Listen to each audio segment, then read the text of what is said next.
Très bien. Bonjour à toutes et tous. Vous êtes près de 150 déjà connectés sur ce webinaire, cette matinale qui commence sur un thème que vous avez choisi et que nous avons pensé intéressant pour vous, qui s'appelle la fiscalité de la cession. Je me présente, pour ceux qui ne me connaissent pas, je m'appelle Jean-Luc Semama et je suis le responsable coupable, le président du comité de transmission du Conseil de l'Ordre de Paris.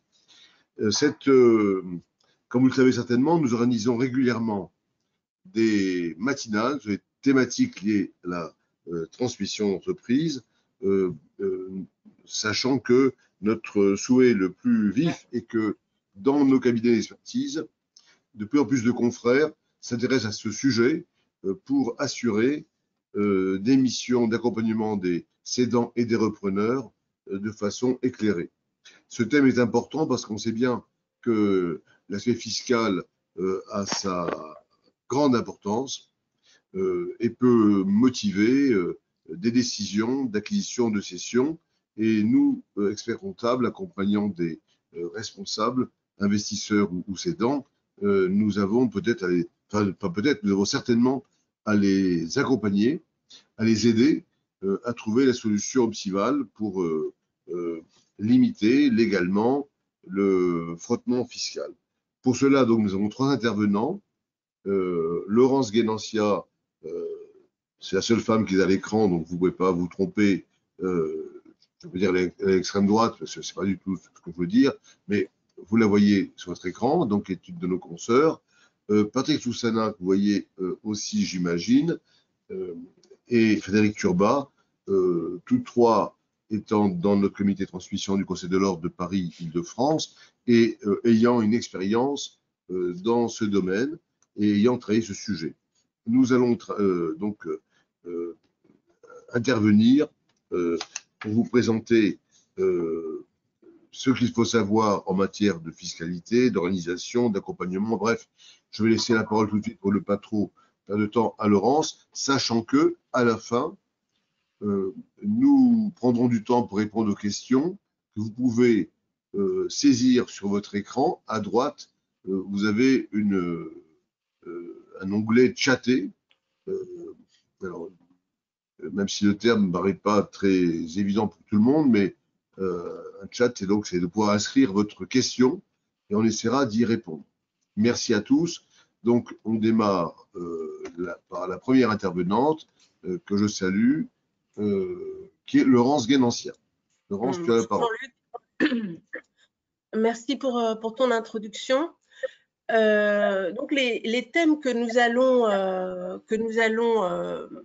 développer chacun.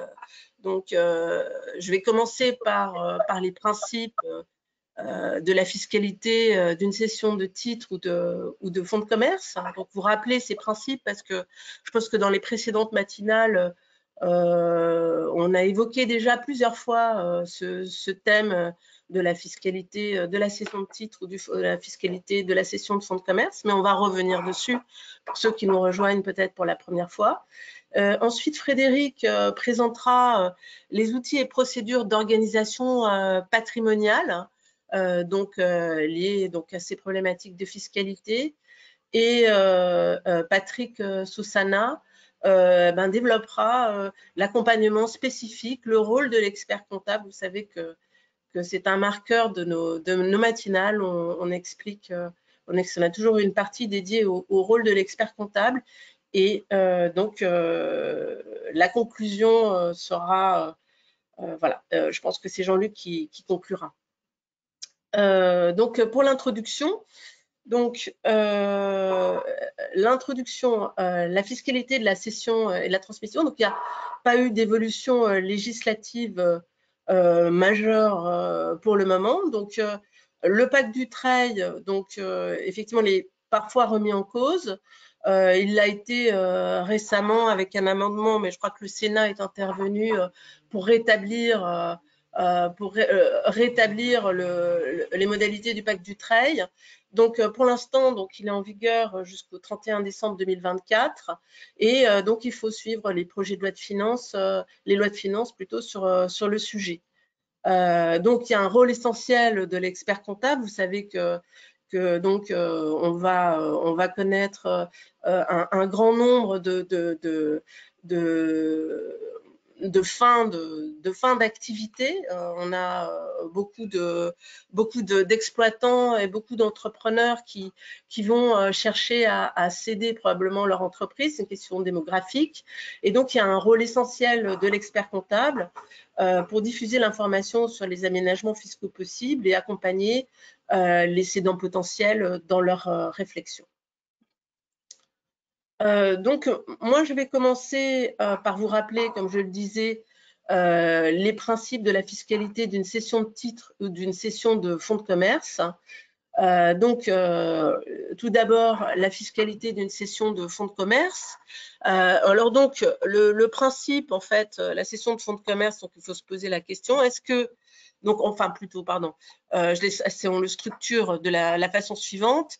Est-ce que, donc c'est un cédant exploitant individuel imposé à l'IR qui cède son fonds de commerce? Est-ce que c'est un cédant personne morale imposé à l'IS qui cède le fonds de commerce? Et puis, donc on découpe traditionnellement de la façon suivante. Et ensuite, quelle est la fiscalité pour l'acquéreur? Voilà. Donc, dans le cas de la fiscalité pour le cédant exploitant individuel, donc le principe, c'est que, alors c'est important, la cession du fonds de commerce entraîne la cessation de l'entreprise individuelle au sens du Code général des impôts. Et donc, cessation de l'entreprise individuelle, ça veut dire imposition immédiate des bénéfices non encore taxés, donc à l'IR, et imposition immédiate de l'ensemble des plus-values réalisées sur les éléments d'actifs immobilisés, que ces plus-values soient réalisées sur des éléments qui font l'objet de la vente ou qu'elles soient réalisées sur des éléments qui sont retirés dans le patrimoine privé de l'exploitant. Donc, c'est bien ce qui compte, c'est qu'il y a cessation de l'entreprise individuelle et donc tout est imposé immédiatement. Donc, les plus-values réalisées sur les éléments d'actifs immobilisés, elles sont taxables selon le régime des plus-values professionnelles à court terme ou à long terme, et donc à long terme à 12,8%. L'exploitant individuel donc, qui cède son fonds de commerce, il bénéficie de dispositifs d'exonération des plus-values professionnelles. Donc, les dispositifs d'exonération, c'est le départ à la retraite. Donc, exonération de l'IR hors immobilier, mais pas d'exonération des prélèvements sociaux, ça qui est la particularité. Et il y a un certain nombre de conditions que je vous laisserai découvrir avec le support. Rapidement, quand même, l'activité doit avoir été exercée pendant au moins 5 ans et il faut faire valoir ses droits à la retraite dans un délai de 24 mois avant ou après la date de cession effective. Mais il faut faire attention, là ce sont les principales conditions que j'ai rappelées et donc il faut bien regarder que le cédant remplisse les conditions d'exonération et il faut bien lui expliquer dans quelles conditions il a droit à ce dispositif. Ensuite, il y a deux dispositifs d'exonération. Il y en a un pour les petits fonds. Donc, on a une exonération d'IR, mais pas une exonération... non, pardon, on a une exonération d'IR et une exonération de prélèvements sociaux. Et donc, les petits fonds, c'est les fonds qui n'excèdent pas 500 000 € hors actifs immobiliers.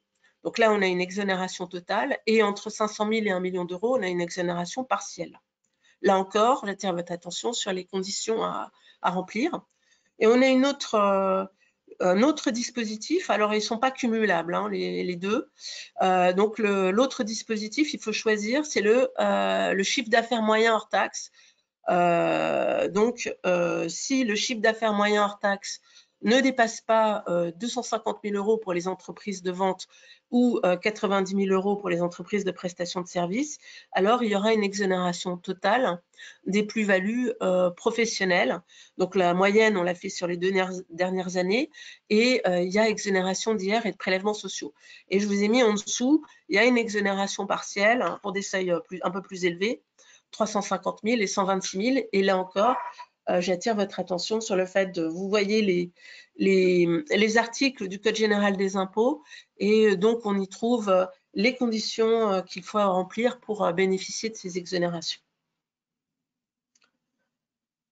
Dans le cas du cédant personne morale, donc le cédant personne morale qui cède un fonds de commerce, la personne morale étant imposée à l'IS. Donc à ce moment-là, les plus-values sont généralement imposables à l'IS, donc à 15 ou 25% suivant le taux auquel est soumis le cédant. Et on a un régime des plus-values long terme, donc taxé à 15%, mais qui est limité à quelques éléments, en particulier parmi ces éléments, les produits de la propriété industrielle. Donc les brevets, les concessions de brevets, depuis au moins 2 ans. Donc là, les plus-values long terme, on bénéficie d'un régime de plus-value long terme taxé à 15%. Sinon, il n'y a pas. Sinon, c'est plutôt des plus-values généralement imposables à l'IS. Et sur les titres de participation, donc il y a une exonération des plus-values long terme sur les titres de participation, donc détenus depuis au moins 2 ans, sauf quote-part de frais et charges de 12%.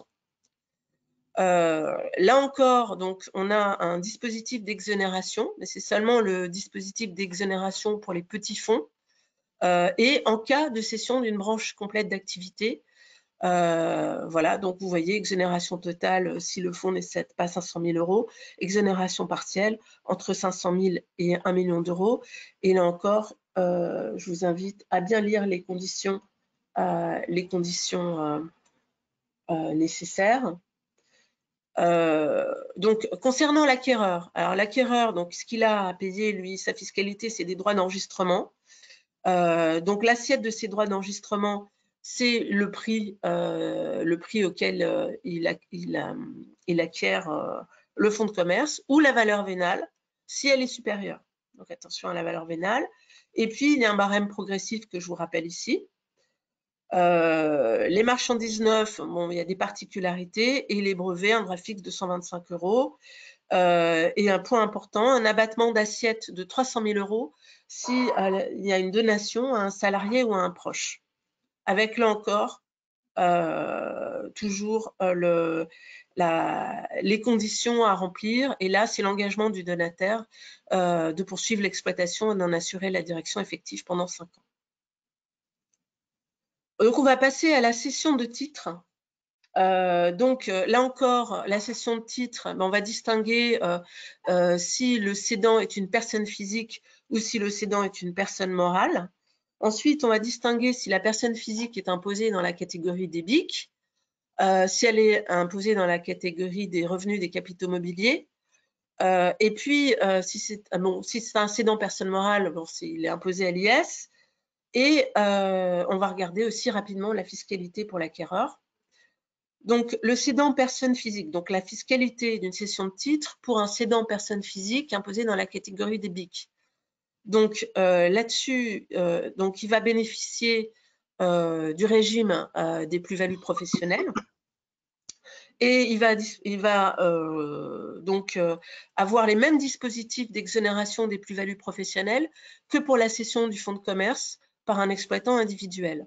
Donc, je ne vais pas redévelopper. Vous retrouvez le départ à la retraite, la valeur des titres, et puis la quote-part de recettes sociales revenant à l'associé. Vous voyez, il y a un parallèle avec ce qu'on a développé plus haut sur le fonds de commerce. Si le cédant personne physique est imposé dans la catégorie des revenus des capitaux mobiliers, à ce moment-là, les plus-values sur titres cédés sont soumises au régime des plus-values mobilières privées. Donc, ces plus-values mobilières privées, c'est le PFU, le prélèvement forfaitaire unique de 12,8%, sauf option globale du contribuable pour le barème progressif de l'IR. Attention, c'est l'option globale. Et puis, les prélèvements sociaux au titre des revenus du patrimoine de 17,2. C'est pour ça qu'on a un taux de 30%, donc régime des plus-values mobilières privées. Et là encore, donc on a des dispositifs d'exonération des plus-values privées. Donc, le dirigeant partant à la retraite, avec un abattement fixe de 500 000 € uniquement pour le calcul de l'IR. Donc là, ce qui est important, c'est que quelles que soient les modalités, qu'ils soient donc au PFU ou au barème progressif. Par contre, il y a aussi des abattements liés à la durée de détention, mais à condition d'opter globalement pour le barème progressif. Donc, la durée de détention, donc vous les voyez ici. On a un abattement proportionnel, donc 50% du montant des gains nets pour les titres détenus depuis au moins 2 ans et moins de 8 ans, et jusqu'à 65% pour les titres détenus depuis plus de 8 ans. Et puis, on a un abattement renforcé pour les titres de PME souscrits ou acquis dans les 10 ans de la création de la PME. Et donc là, donc je vous laisse découvrir ou noter, vous l'avez de toute façon dans le support, les abattements. Et là, c'est important, ça va jusqu'à 85% d'abattement sur les plus-values de cession si les titres et droits sont détenus depuis au moins 8 ans. Donc c'est très important de l'indiquer aux cédants. Pour la personne morale imposée à l'IS, donc qui cède ses titres, donc le régime des plus-values court terme si les titres sont détenus depuis moins de 2 ans. Donc la plus-value est traitée comme un résultat ordinaire, et le régime des plus-values long terme si les titres sont détenus depuis plus de 2 ans. Et là, c'est une exonération sauf quote-part de frais et charges. Dans le cas de la cession des titres, la fiscalité pour l'acquéreur, donc on a encore une fois des droits d'enregistrement. Donc on a un barème qui dépend là cette fois-ci de la forme de la société, des titres en fait, de la forme de la société donc dont on rachète les titres. Donc si c'est une société par action, vous voyez que c'est 0,1% du prix d'acquisition. Si c'est une autre société, par exemple une SARL, en fait, ça va être 3% avec un abattement de 23 000 €. Et pour une société à prépondérance immobilière, 5%. Et puis, point important, qu'on a déjà vu auparavant d'ailleurs, c'est un abattement pour le fonds de commerce, comme pour le fonds de commerce, un abattement d'assiette de 300 000 € si c'est une donation des titres à un salarié ou à un proche. Là encore, avec des conditions à respecter. Voilà pour les principes, et je passe la main à Frédéric.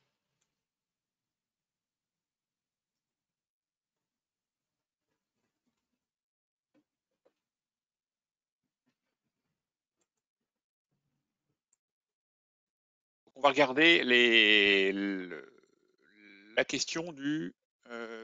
Est-ce que vous voyez mon écran? Oui. On va regarder la question des outils patrimoniaux et de la manière d'organiser une session dès l'instant où on ne rentre pas forcément dans un cadre, j'allais dire, habituel ou traditionnel, qui consiste à dire je vais céder mon entreprise et puis uniquement disparaître tout de suite, alors disparaître en matière juridique évidemment. Et on va réfléchir sur 3 grands sujets et 3 grandes thématiques, alors qui ont aussi déjà été abordés. On va reprendre les grands principes et puis tenter de les illustrer avec un exemple. Il s'agit finalement de situations où dans ces 3 caractéristiques-là, dans ces 3 montages-là, l'entrepreneur reste pendant un certain temps au sein de son entreprise, en tout cas après avoir pris la décision de céder ses titres et à un moment donné de quitter notamment la direction de son entreprise. Donc, on a 3 grandes thématiques et 3 grands montages qui commencent faiblement, mais qui commencent à donner lieu à quelques éléments de jurisprudence liés notamment à la modification qui est intervenue en 2020, enfin à compter de 2020, sur le fameux article 62 du Code général des impôts qui parle des notions, des volontés d'échapper, d'éluder à l'impôt avec une dynamique prépondérante, principale, etc. Donc, vu que ce sont des modifications assez récentes et le temps que ça arrive en Conseil d'État, voire en cour administrative d'appel, on a encore un petit peu de temps. Donc, on commence à voir quelques éléments, en tout cas quelques notions d'appréciation de ces risques-là dès l'instant où les 3 thématiques que l'on va aborder, que sont l'apport à des tiers avant cession, une donation à ses enfants ou à ses salariés avant cession, ou utiliser le pacte du Treuil. À l'instant où ces 3 thématiques-là et ces 3 montages-là vont permettre de réduire de manière extrêmement sensible la fiscalité. On pourrait dire presque le poids de la fiscalité qui repose sur les épaules du cédant.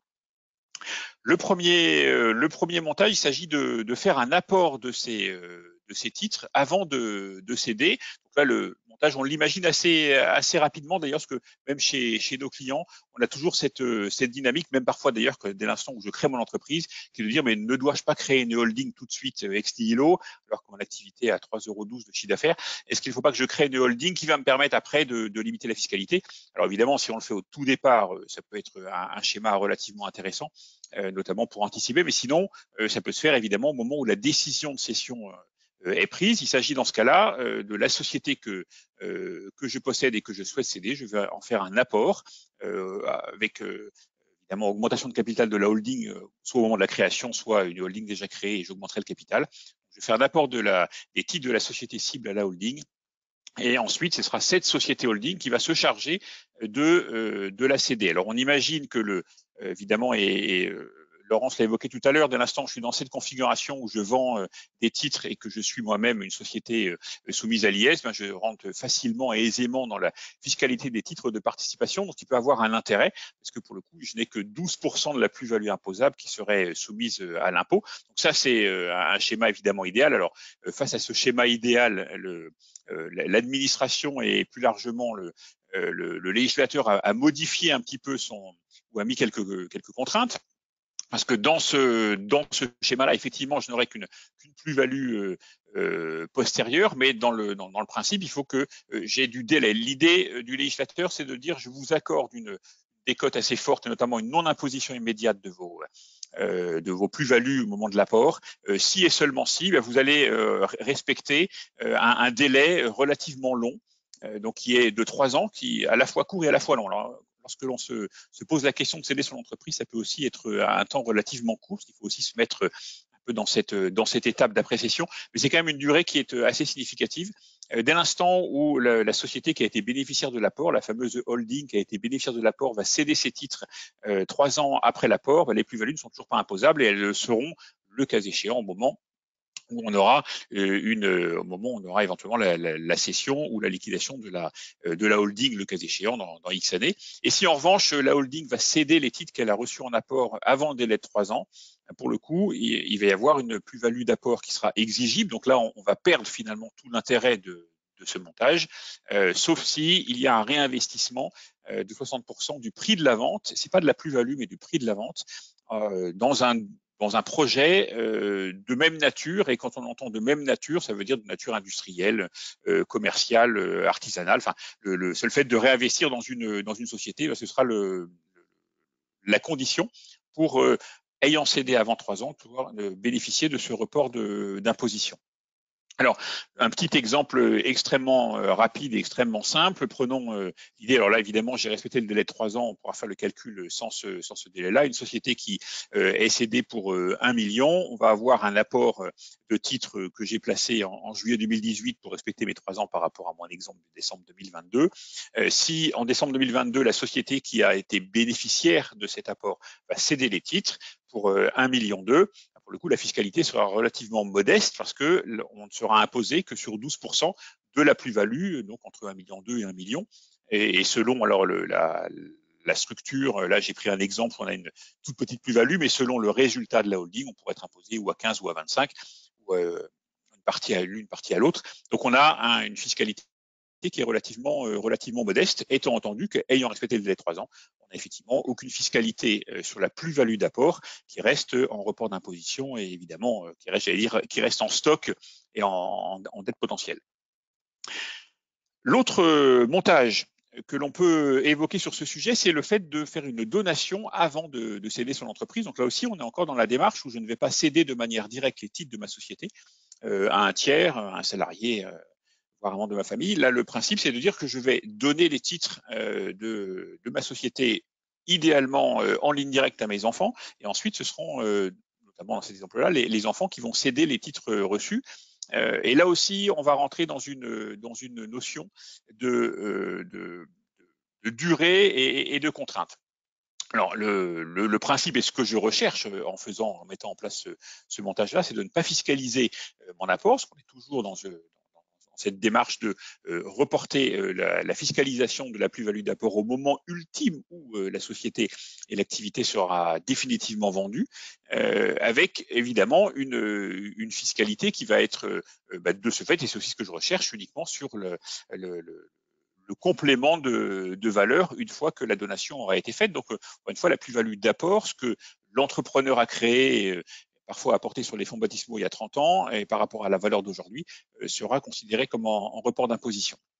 Et là, on rentre dans une petite argutie juridico-fiscale en matière de motivation. On voit bien que dans ce schéma-là, comme dans le schéma précédent du reste, on est dans une dynamique de réduction forte de la fiscalité et de report d'imposition. Donc, ce qui est plutôt sympathique de se dire qu'on va payer de l'impôt beaucoup plus tard que maintenant, ne serait-ce que en gestion financière pure et dure, on est dans une démarche relativement intéressante.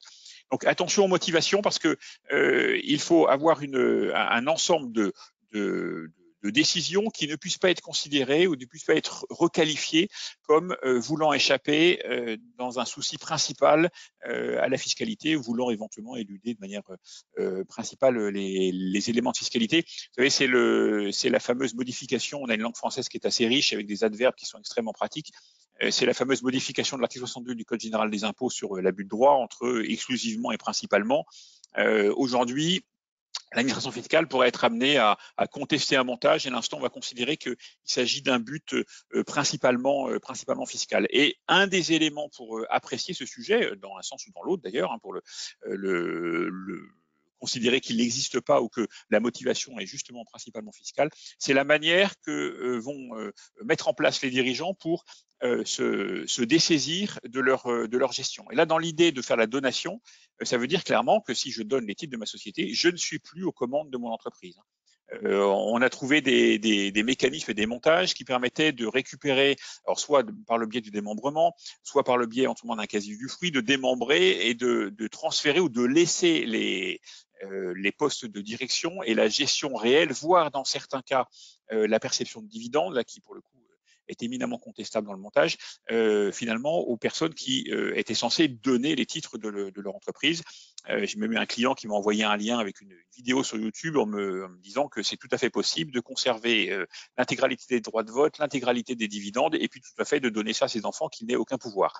Pour le coup, très clairement, c'est sûrement possible dans les textes et dans la pratique juridique. En revanche, c'est mettre une épée de Damoclès assez significative sur le montage de la part de l'administration fiscale. Donc attention à ce sujet-là, ce qui nécessite aussi d'avoir une réflexion en amont, je vais y revenir dans quelques minutes, une réflexion en amont sur l'organisation, les motivations et le temps nécessaire pour mettre en place ce type de montage. Et puis le fameux et inénarrable pacte Dutreil. Alors pacte Dutreil, ça remonte au siècle précédent. Je vous en rappelle les grands principes, et d'ailleurs l'objet du pacte Dutreil est la recherche qui vont être celles des futurs cédants en cette matière fiscale. Donc c'est une décote extrêmement forte de 75% de la base taxable, donc ce qui est relativement intéressant, et qui en plus peut se cumuler avec une décote en complément de la moitié des droits. Donc à la fois je réduis de 3/4, et sur le quart qui reste, je redivise par 2. Pour arriver à avoir des droits finaux, évidemment si la personne qui fait la donation est à moins de 70 ans. Voilà. Donc ça, c'est un sujet qui est relativement intéressant, parce qu'on peut justement coupler ces deux éléments-là, à la fois les 75% et les 50% de décote, étant entendu que le pacte Dutreil peut s'appliquer à une donation au sein de la famille ou avec les salariés. Je rappelle que les droits de donation vers quelqu'un qui n'est pas en ligne directe avec ma personne sont tout de suite de 60%, ce qui est excessivement lourd. Et donc le pacte Dutreil pour les salariés a aussi son intérêt, parce que la décote est très forte, même s'il reste des droits relativement significatifs. On est quand même dans une dynamique relativement intéressante.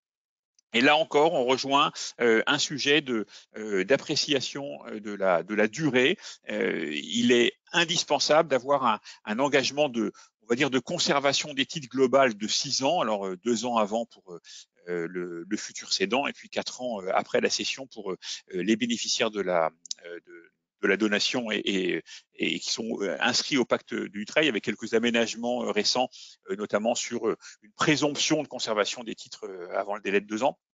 Mais ça veut dire aussi, on rejoint la question que j'évoquais il y a quelques minutes, on est aussi dans une démarche, je dois anticiper, où le cédant doit anticiper le procédé avec lequel il va vouloir céder son entreprise. Alors il y a une petite modification à la fois jurisprudentielle et qui a été contrée par la loi assez rapidement au cœur de l'été.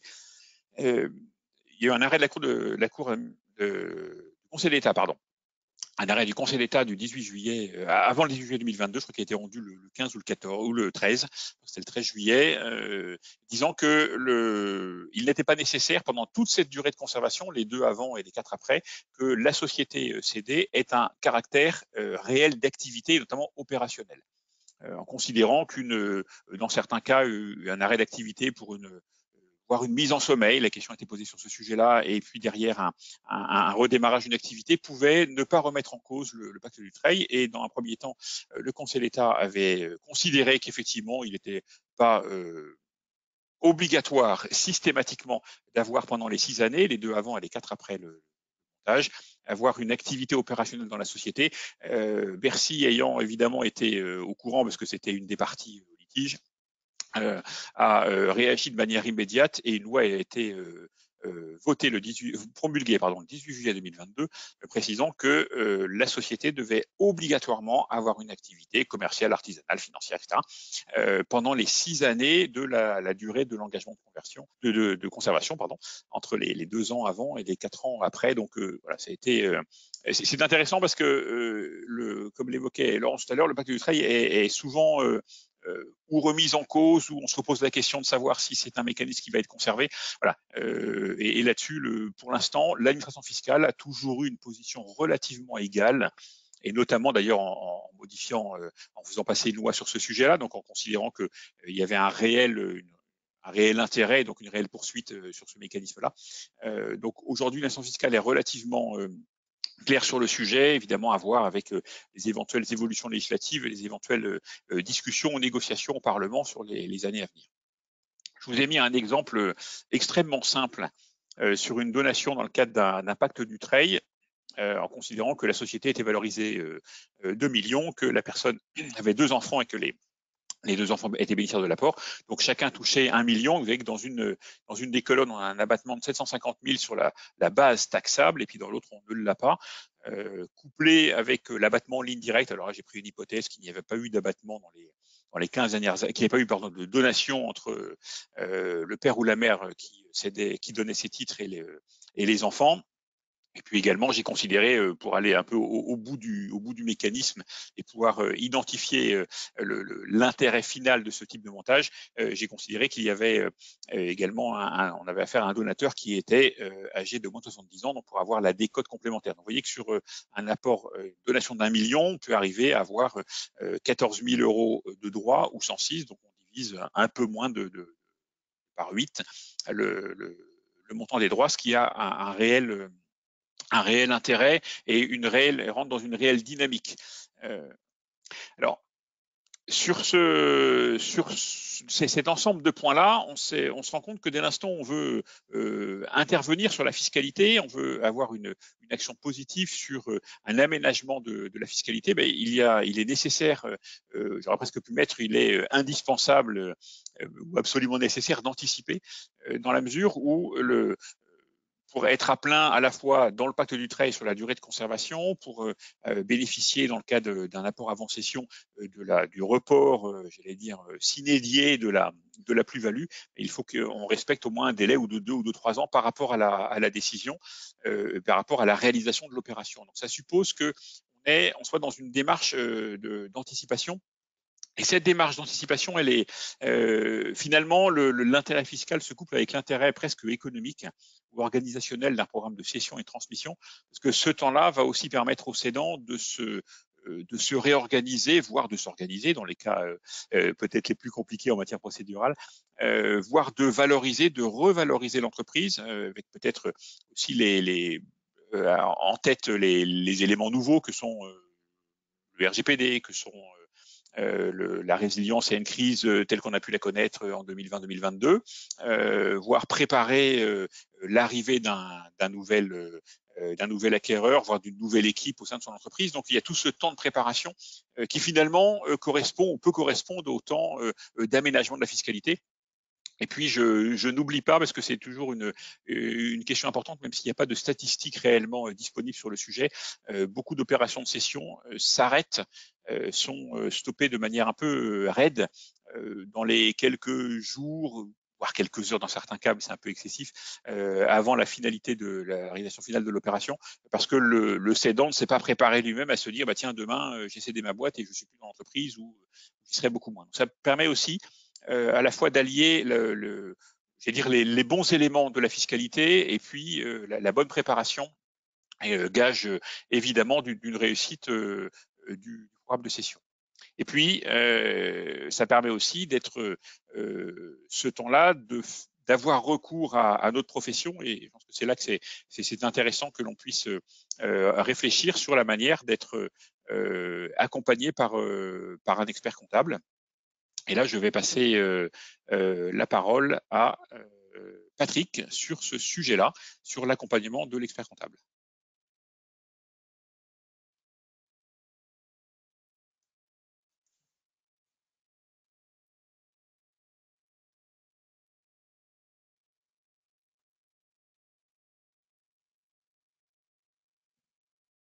Alors, bon, je vois ma tête, ce qui n'est pas le plus important. J'espère que vous voyez les slides Oui, c'est bon. et que vous m'entendez. Bon, parce que j'ai peur de... Voilà. Bien. Alors, le rôle de l'expert comptable, bien évidemment, en matière de transmission d'entreprise, il est très, très, très, très, très important. Néanmoins, ça va dépendre, hein, et en respectant les 241 personnes qui suivent ce séminaire, il faut quand même être un minimum préparé à ce genre de choses. En tout état de cause, si on ne fait pas l'ensemble des opérations, il n'est pas rare qu'au moins on soit en conseil à côté de notre client, souvent le cédant, et un peu moins parfois l'acquéreur, en tout cas pas sur la partie fiscalité, et je vais m'en expliquer tout de suite. Alors,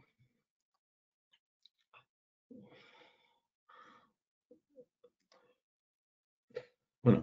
Alors, juste ici, parce que c'est quelque chose qui a été évoqué dans d'autres webinaires construits par la commission dirigée par Frédéric Turba et Jean-Luc Semama, juste un rappel pour voir où est-ce qu'on va être principalement en accompagnement sur la fiscalité. Ça ne vous a pas échappé qu'avec une quarantaine de minutes de présentation, qu'il y a de la fiscalité qui intervient tant pour des grandes entreprises, les cessions importantes, mais également pour des petites cessions, notamment des cessions à des salariés, etc. etc. Donc, en rappel rapide, prise de contact, pré-diagnostic, engagement à céder, audit d'acquisition, fixation du prix, protocole d'accord et closing. C'est les grandes étapes lorsqu'on est en accompagnement de son client. La fiscalité, de mon point de vue, hein, je peux me tromper, mais retrouve essentiellement dans le pré-diagnostic et dans le closing, et dans la fixation du prix. D'accord, pardon, je me suis trompé, donc pour être sûr de bien compris, pré-diagnostic et fixation du prix. Vous avez vu que j'appelle ça l'expert comptable fiscaliste, entre guillemets. Je pense que de toute façon, cette profession a une bonne expertise en matière de fiscalité. Et donc, au début de la mission, dans le pré-diagnostic, ce qu'il faut voir, c'est les cas de fiscalité qui peuvent être étudiés dans le cadre de la cession de l'entreprise.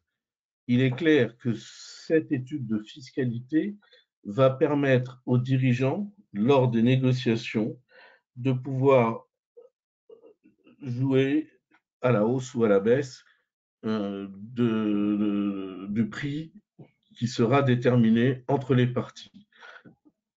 Par contre, permettez-moi d'être très pragmatique. Si vous êtes dans un marché fermé où le cédant n'est pas en position, où le cédant est en position de force.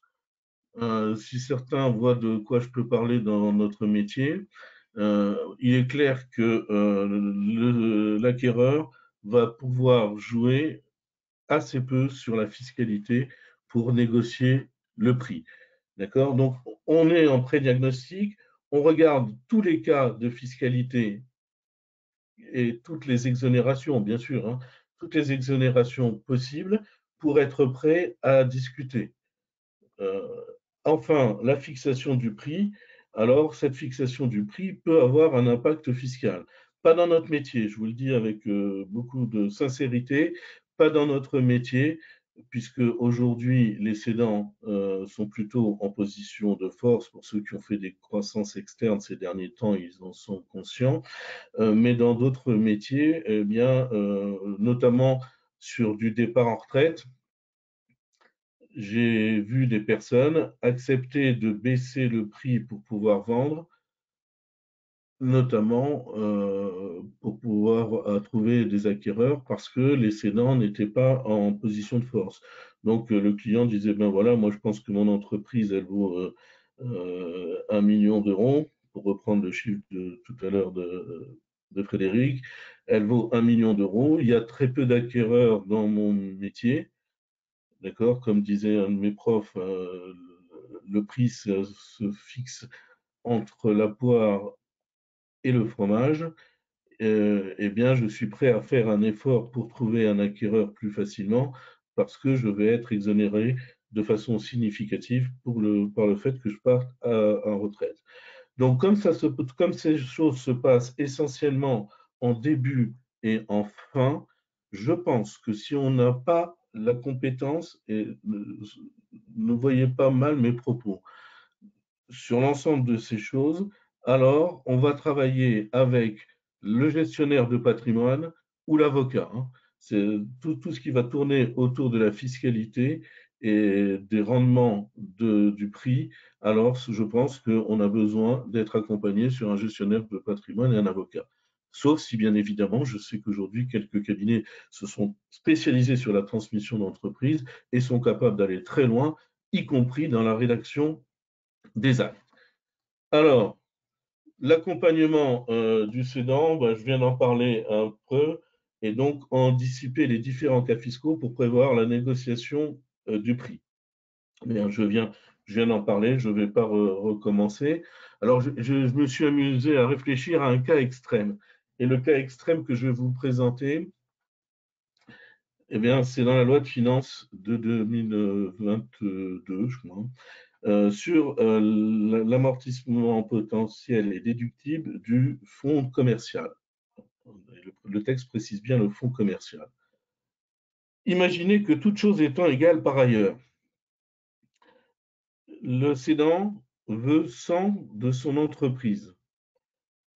Et bien évidemment, il veut céder ses titres parce qu'il part à la retraite. Bon. Donc, il a tout intérêt à céder ses titres et bénéficier des exonérations. L'acquéreur, avec l'aide de son expert comptable, lui dit « mais vous avez tout intérêt à acheter le fonds commercial parce que vous allez jusqu'en 2025, je ne sais pas ce qui se passera après, pouvoir l'amortir dans vos comptes. » Prenons le cas de 100. Dans ce cas-là, celui qui a intérêt à acheter le fonds de commerce, le fonds commercial va payer 100 et au bout du compte, lorsqu'il aura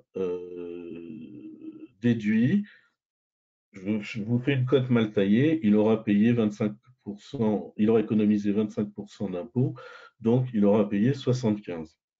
De l'autre côté, le cédant va recevoir 100, mais comme il est dans une entreprise assujettie à l'IS, il va payer l'IS. Et ensuite, s'il veut, comme il aura toujours sa société, s'il veut sortir cet argent, il devra payer la fiscalité liée aux distributions de dividendes. On peut supposer qu'il prendra l'imposition forfaitaire. Donc vous voyez que dans un cas, il paye 100, mais en bout du compte, ça ne lui coûte que 75. Et dans l'autre cas, on ne peut pas faire un détail précis. Hein. Donc moi, je considère qu'il y a 25% d'impôts et 25% et 30% de distribution de dividendes. Bien évidemment, 30% sur les 75 restants, 100 moins 75, 25 d'IS, il reste 75, donc je paye 30% dessus. Donc il me reste grosso modo 50 en liquidité. Dans un cas comme celui-là, on peut anticiper parce que effectivement, il y a un risque de discussion importante sur le prix. Attention, attention, attention. J'ai pris un cas extrême. D'accord? J'ai pris un cas extrême où il y a vraiment une différence qui nécessite, qui risque d'entraîner des discussions.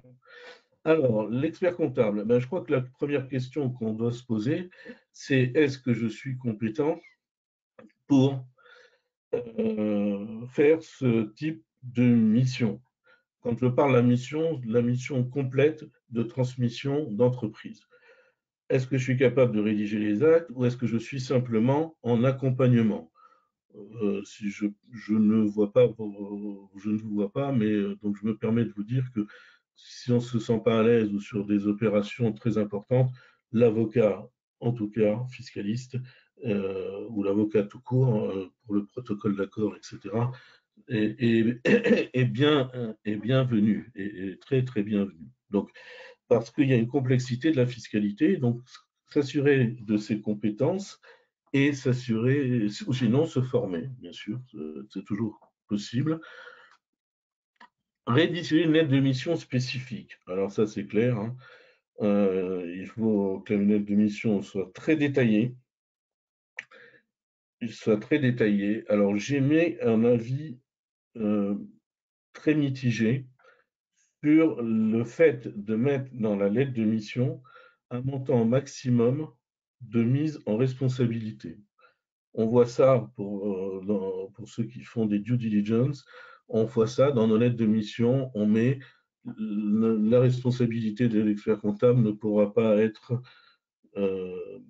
l'expert comptable ne pourra pas être mis en cause. Au-delà, certains mettent un montant, d'autres mettent un pourcentage des honoraires, etc. Compte tenu qu'on n'a pas de jurisprudence là-dessus, je suis assez méfiant. Hein. On trouvera toujours un avocat qui dira que dans un cas comme ça, on ne peut pas limiter sa responsabilité à un montant. Bon.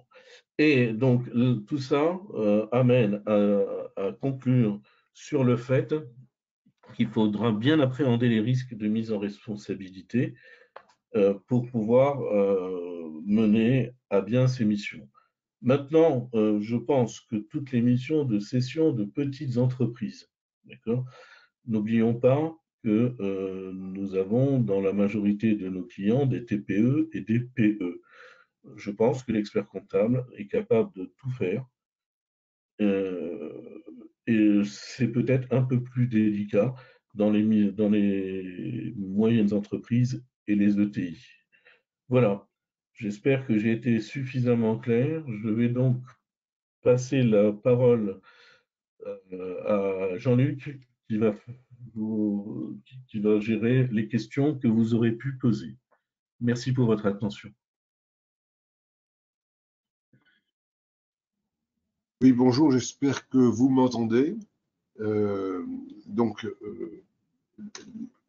y a une question qui a été posée concernant les slides de ce webinaire et il a été répondu directement en ligne qu'il vous sera adressé après le webinaire.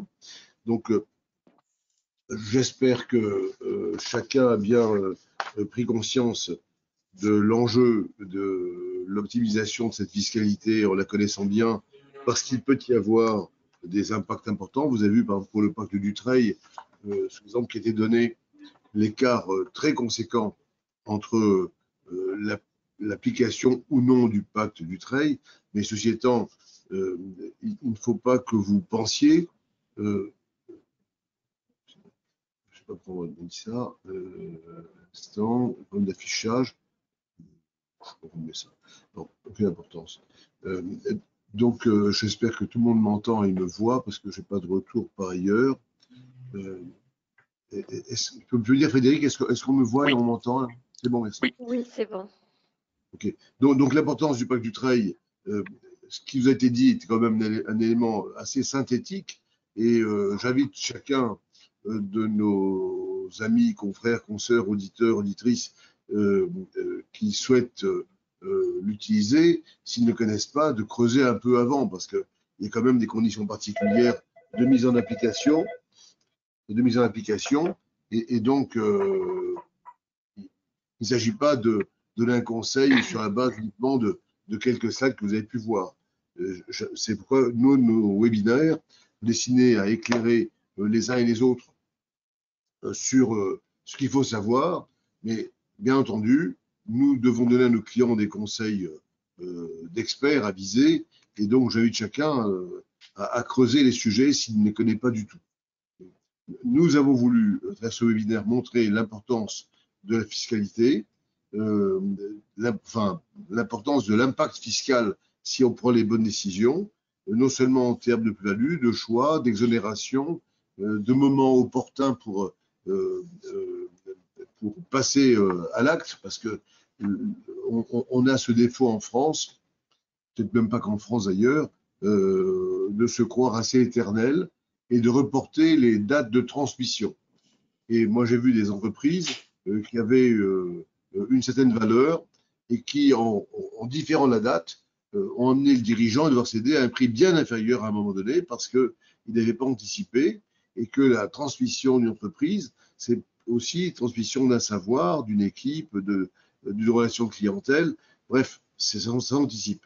Et ce qu'on a pu faire comme chiffrage ici ou là montre qu'il faut du temps, que le facteur de réussite, c'est le temps, et que bien souvent, il faut compter 2 ans, peut-être moins, peut-être plus, suivant les cas de figure, bien entendu, mais c'est pour montrer que ça ne se décide pas en rentrant de vacances, c'était j'en ai assez, je vends mon entreprise.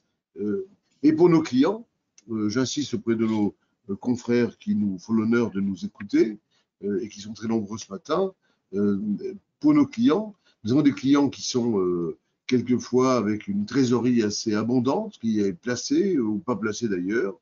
Et peut-être que notre rôle est aussi de les inciter à investir par la croissance externe, à grossir. Alors, il y en a qui ne souhaitent pas, il y en a qui le souhaitent, bref, mais j'insiste sur le rôle de conseil qui est le nôtre. On ne peut pas être expert comptable, de mon point de vue, avec des clients qui nous honorent de leur confiance, avec un métier qui est réglementé, où nous avons un devoir de conseil sans intéresser au-delà des chiffres à la partie conseil. Il y a des clients qui sont en capacité de se développer, nous devons leur proposer, les accompagner, leur suggérer. S'ils ne souhaitent pas, ils ne souhaitent pas, bien entendu. Il y a des boîtes des dirigeants qui veulent être petits. Il y en a qui pensent que small is beautiful, c'est très bien comme ça. Mais on voit des clients qui sont des affaires qui sont avec une trésorerie qui est placée ou qui est même en compte courant bancaire important. C'est délicat de pousser nos clients quelquefois à siéger vers la transmission, vers la cession, parce qu'aujourd'hui on vit plus longtemps, mais il ne faut pas forcément se baser sur des indicateurs d'âge moyen de vie pour pouvoir se dire qu'on a jusqu'à 6 mois avant l'âge moyen pour se décider à céder. Voilà. Donc juste, ces éléments sont importants parce que, de mon point de vue, parce que notre rôle de conseil est très conséquent. Alors, je ne vois pas beaucoup de questions posées. Peut-être que chacun y a des exposés ont été assez clairs, mais je crois que Frédéric veut compléter quelque chose. C'était juste pour répondre à. Il y a une question qui s'est affichée sur un point. Je sais pas si, oui, on peut démarrer sur les questions peut-être. Est-ce que pour la possession, on peut apporter partiellement les titres d'une holding commune à une holding individuelle? Alors, déjà, il y a le droit s'applique et le droit est possible pour tous, donc on peut toujours faire des opérations d'apport.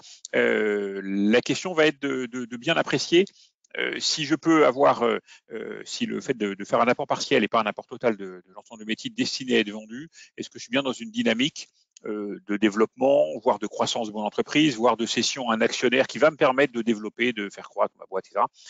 En ayant ce montage-là. Sinon, on peut se retrouver en but avec une question fiscale qui est de dire quelle est la motivation de faire cette opération.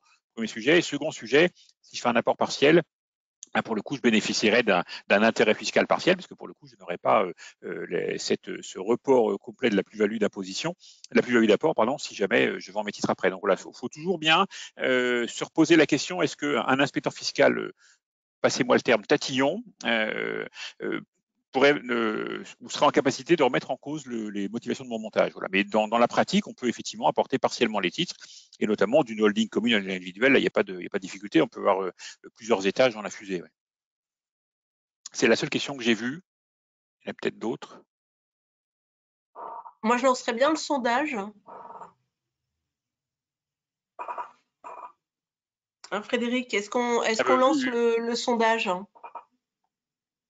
Ben, c'est parti. Alors, voilà.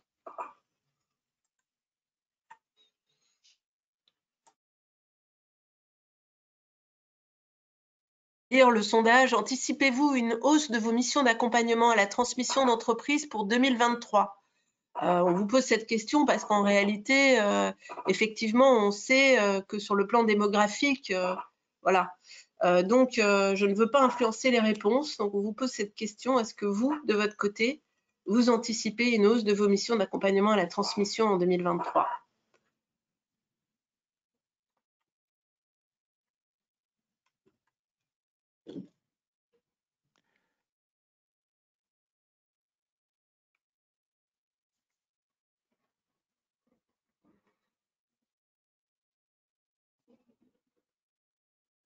Donc voilà, le résultat s'affiche. Oui à 42%, 41% qui n'ont pas de visibilité et 18% non.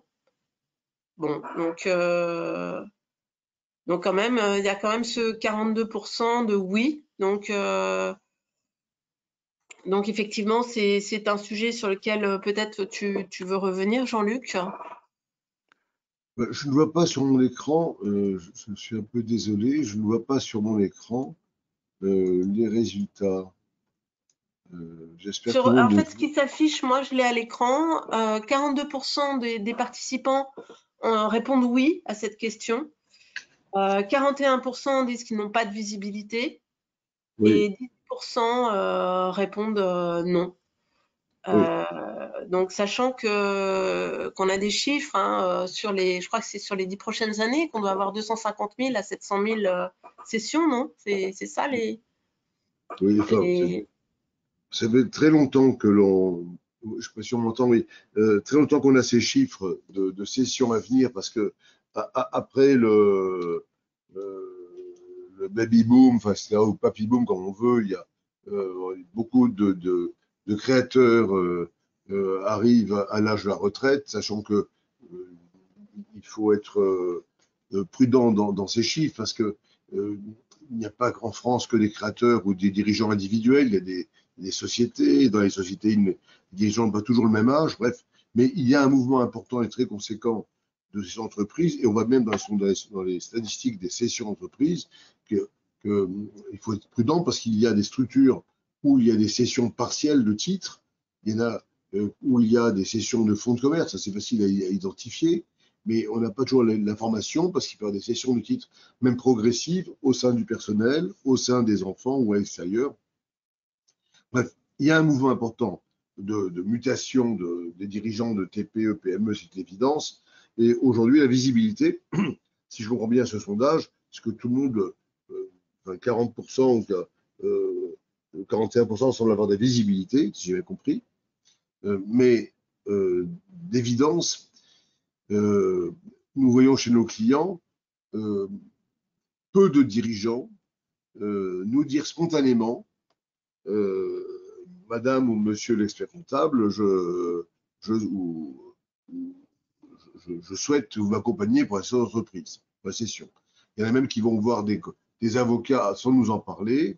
Il y en a qui n'en parlent pas du tout, mais qui considèrent que d'en parler pour nous, c'est entrer dans leur vie privée, intime, et que ça ne nous regarde pas. Bref, de ma part, et compte tenu de mon expérience dans ce domaine, moi je crois que l'expert comptable a le devoir de sensibiliser son client à la transmission, même s'il pense être en très bonne santé, qu'il a 78 ans, il faut sensibiliser parce que il y a des droits à la retraite qui peuvent être pris, et être à la retraite et travailler, il y a des nuances aussi, et la réparation d'une structure qui peut être transmissible, ça veut dire aussi qu'il y a un encadrement, c'est-à-dire qu'il y a des process, ça veut dire qu'on prépare les choses, que c'est pas tout de suite. La pire des choses, et on l'a vu tous dans nos cabinets, j'imagine, c'est un client dans une TPE qui décède brutalement parce qu'il est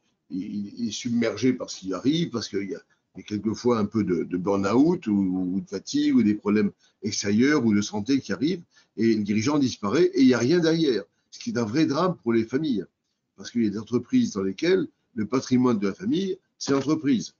Et si on n'anticipe pas correctement les choses, ça peut être une perte terrible de patrimoine et ça peut quelquefois créer des problèmes assez conséquents dans certaines familles. J'en ai connu, pour ça j'en parle. D'où l'importance, je crois, de prendre le risque, même si on pense que ce client ne va pas l'apprécier, de lui en parler. Il faut trouver la forme, bien sûr, le bon moment pour l'amener progressivement sur ce chemin-là, mais l'anticipation de la transmission est un point essentiel et de mon point de vue, ça fait partie de notre responsabilité d'expert comptable, de notre devoir de conseil. Et d'ailleurs, ça peut être, pour les cabinets qui s'y intéressent, un formidable vivier de missions potentielles. Si vous voyez dans votre clientèle l'âge des dirigeants, leur structure humaine d'entreprise ou financière, etc., il y a peut-être des choses à voir pour les inciter à structurer, à créer des process, à faire monter en compétences des collaborateurs dans leur entreprise, voire peut-être même à sortir ou pas sortir des dividendes, parce qu'il y a peut-être la trésorerie qui ne va pas être rachetée par un acheteur éventuel. Bref, il y a beaucoup de choses à faire si on analyse chez nos clients leur situation avec un filtre transmission. Tout comme on pourrait aussi, d'ailleurs, leur conseiller non pas forcément d'associer certains de leurs cadres ou de céder, peut-être aussi de leur conseiller à un moment donné de faire de la croissance externe. Donc vraiment, je crois que cet aspect-là est un vivier de mission pour nos cabinets, si et seulement si nous faisons l'effort de nous informer, nous former si on n'est pas à l'aise dans ces domaines-là. Et il y a pour ça de très bonnes formations, la sub-expertise que je ne saurais que recommander. Et pour ceux qui ont l'expérience d'ailleurs, et je vais me taire après ça, sur ces missions-là, ils peuvent très bien nous rejoindre dans notre comité de transmission au sein du Conseil de l'Ordre, parce que nous avons besoin des compétences des uns des autres pour aider les confrères à aller plus loin et pour pouvoir développer des missions avec sécurité. Tout à l'heure, c'est Patrick Poussana qui en a parlé, en disant qu'il pensait que beaucoup de confrères avaient la compétence pour y aller, mais il faut bien sentir les choses avant d'y aller. Bien entendu, notre obligation première, avant d'accepter une mission, même de la proposer, sans qu'on nous la propose, c'est d'avoir la compétence pour le faire. Donc, la formation, l'expérience, on quelquefois la faire à deux avec un autre confrère ou avec un avocat, mais là, il ne s'agit pas de faire des essais sur le dos du client, bien entendu. C'est pas notre rôle. Peut-être que vous avez des commentaires complémentaires à apporter sur ce sondage par Frédéric Turbat ou Laurence Guénancia, et vous êtes bien sûr à l'aise de le faire. Pas de commentaires? Non, moi, je trouvais effectivement ce sondage intéressant parce qu'il montre quand même qu'on est dans une dynamique de se poser la question d'être confronté à des missions de transmission. Donc, je réagis par rapport aux besoins de formation et même aux questions qu'on pourrait se poser entre confrères. C'est assez utile qu'on puisse échanger et que même qu'en tant qu'ordre, il puisse y avoir des opérations un peu de communication comme celle-là.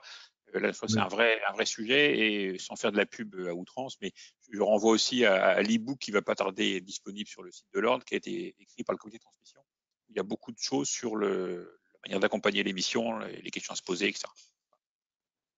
Oui, très juste. Au-delà de la formation à subexpertise, où il y a des modules de formation sur des aspects fiscaux ou des aspects méthodologiques, nous avons conçu au sein de notre comité de transmission un e-book.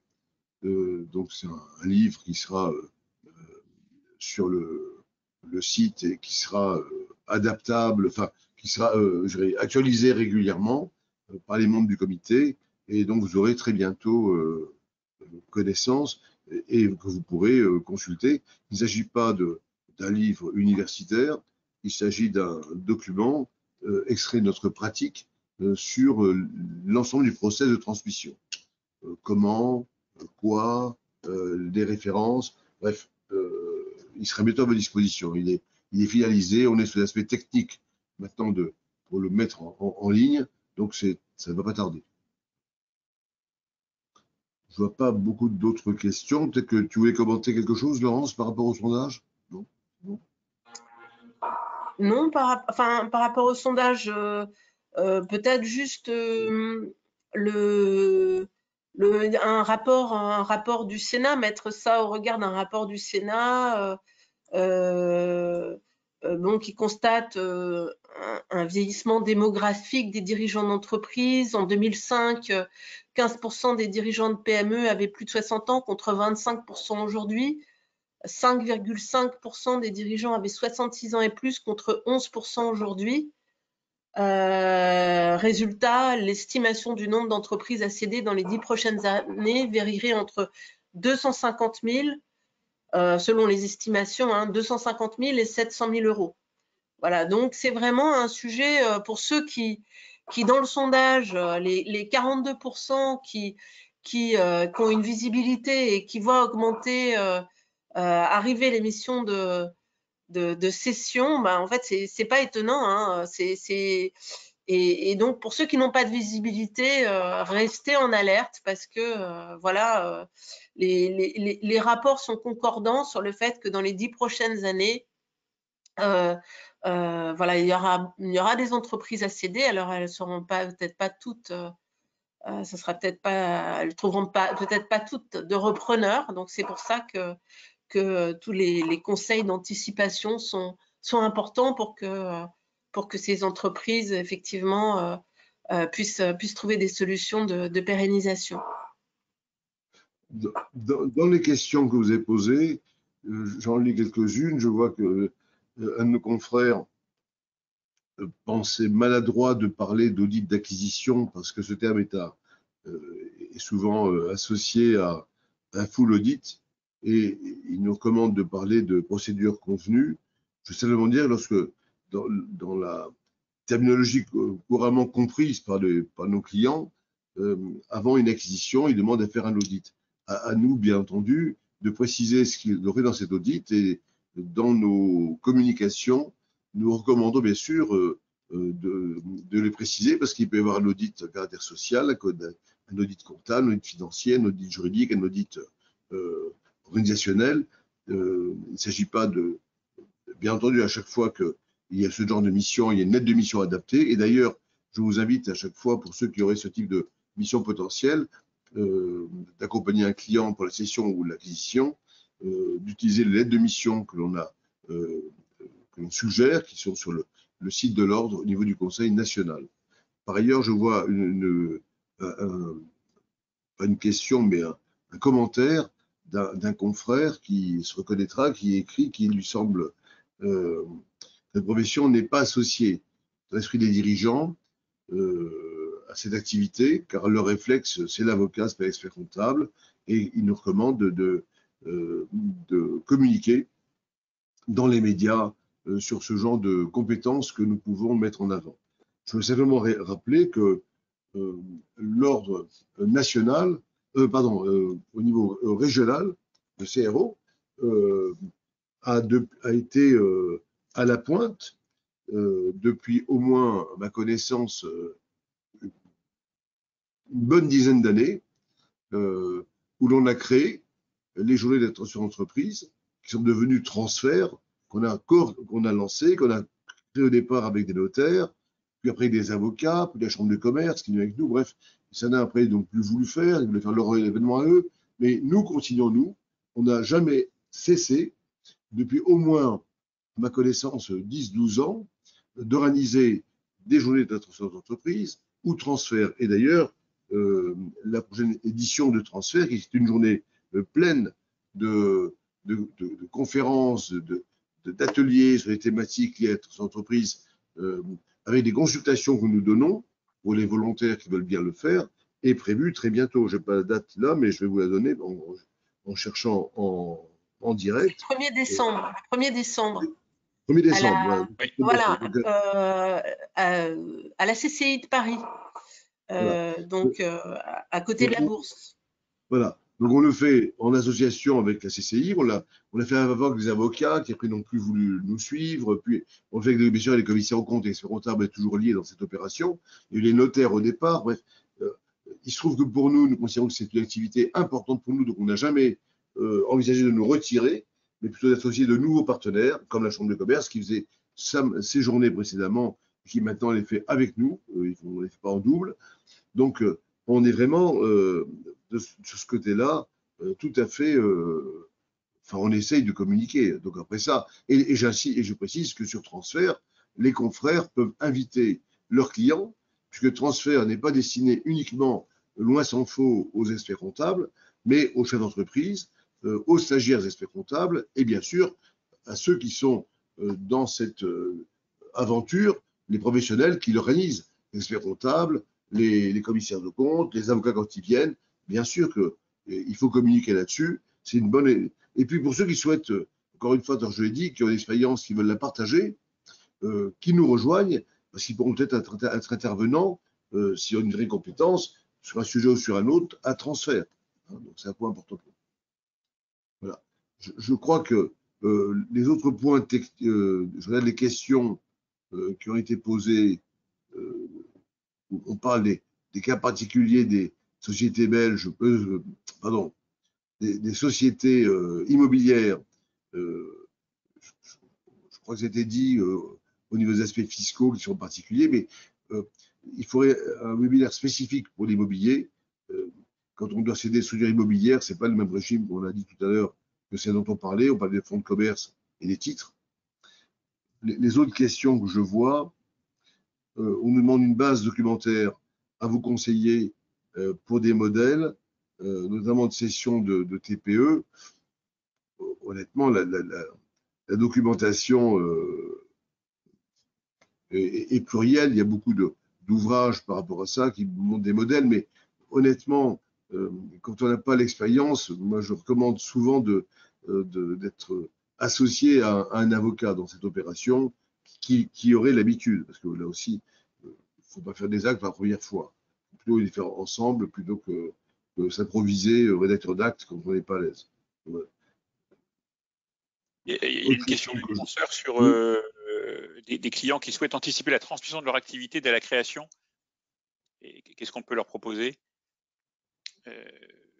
sur ce sujet-là? Je pense que c'est, in fine, il faut idéalement qu'il y ait une holding avec les titres de la société cible, CACD. En revanche, au démarrage, je ne suis pas sûr qu'il y ait un schéma particulier à faire, parce que justement, le fait de passer, de transférer ces titres à une holding, voire de les vendre, ça peut rentrer dans une démarche intéressante, fiscale et sociale, sur la vie de l'entreprise et de l'entrepreneur.